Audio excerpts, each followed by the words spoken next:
going up against the Parañaque Patriots in the main game. And always very exciting games if you're gonna watch Bulacan. Kasi alam mo itong mga malalaro nila talagang laban eh, no? The first one out earlier was Itchy Altamirano, so nagkwentuhan kami. Ang sabi lang niya, alam mo Brad, hindi kami pwede mag-relax against Bulacan. Correct. Kasi grabe puso ng team na to. Mabasa ang Bison Rivera sa bola, they go to the post to Camacho. One-on-one against Kenneth. Nice Camacho move. with the drive, Camacho with a spin and the float. Cruz far out. Jeff Cruz, straight line but short. Rebounded by Mark. Mark uses the right. Mark jumps. The inside hand is good for Mark Meneses. One of the reasons why is Mark Meneses. As soon as he gets the ball, he is the one that triggers and initiates a fast break. Kenneth Castillo though, that seal inside. By Cebu. Drive middle, Reverente.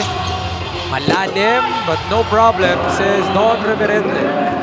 Not really been so known with interior passing, but clearly there you saw that vision. Moralejo, step back.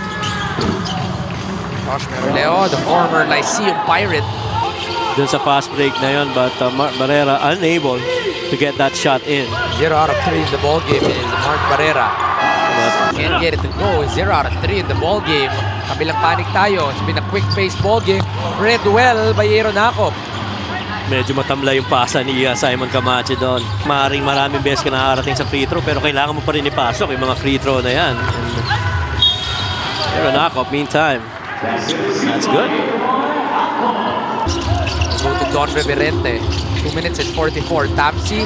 Zone breaker. That step to the left Yeah. is good for Al Francis Tamsi. Can't get the triple.